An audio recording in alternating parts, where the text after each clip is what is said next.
आदरणीय प्रधानमंत्री जी का वीसी था और वीसी का संदर्भ था वैक्सीन को लेकर के। लेकिन बड़ा दुर्भाग्य की बात है, ऐसी चीज़ों की परिकल्पना अभी हो रही है जिसका अभी तक कुछ फलाफल देश दुनिया में नहीं आ पाया है। मतलब कुल मिला जुला करके आप दूसरे काम में एंगेज हो जाइए, वो उसका कब आएगा नहीं होगा इसका कोई अभी खबर नहीं है और उसका क्या असर होगा। लेकिन पहले तो चुनौती मुझे लगता है ये है कि फिर से जिस तरीके से इस कोरोना का धमक बढ़ने की संकेत मिल रहे हैं, उस पर मुझे लगता है कि ज़्यादा चर्चा होना चाहिए। लेकिन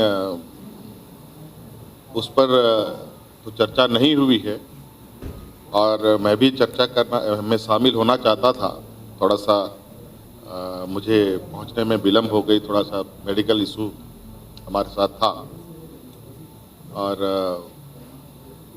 हमें भी अपनी बातें रखनी थी। कई राज्यों ने इसको लेकर कुछ नए दिशा निर्देश जारी किए हैं, तो क्या झारखंड में भी इस तरह की कोई?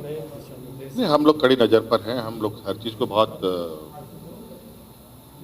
करीब से और बहुत उस पर हम लोग नज़र रखे हुए हैं। जैसे परिस्थिति आएगी वैसा निर्णय लिया जाएगा और प्रयास रहेगा कि जो स्थिति पूरे साल भर बनी रही, ये स्थिति आगे भी बनी रहे, जीवन सामान्य स्थिति की ओर बढ़ता रहे, ये प्रयास हमारा रहे। सर, वैक्सीन को लेकर लगता है कि आपको राजनीति, क्योंकि आप कह रहे हैं कि वैक्सीन का भी अता पता नहीं है, उस पर हो रहा है बिहार चुनाव में भी। अब प्रधानमंत्री जी ने खुद ही कहा है कि वैक्सीन कब आएगा नहीं आएगा ये तो साइंटिस्टों का काम है और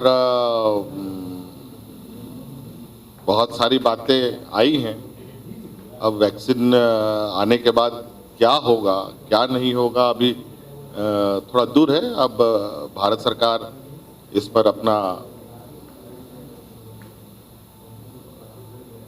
ध्यान दे रही होगी, क्योंकि 125 करोड़ का ये देश है और लगभग सभी राज्य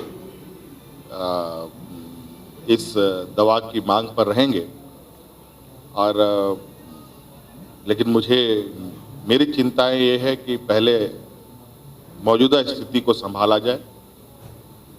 अब कई राज्य में ऐसे खबरें आ रही हैं जहां कोई संक्रमण नहीं था, लेकिन लॉकडाउन खुलने के बाद संक्रमण वहां बढ़ने लगा।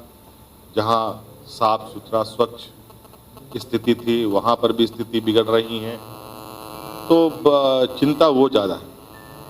सर, जानकारी मिली कि दूसरी बार राजभवन से सर टीएसी की फाइल को नहीं, उस विषय पर अभी हम चर्चा नहीं कर पाए हैं। इसको देखने के बाद हम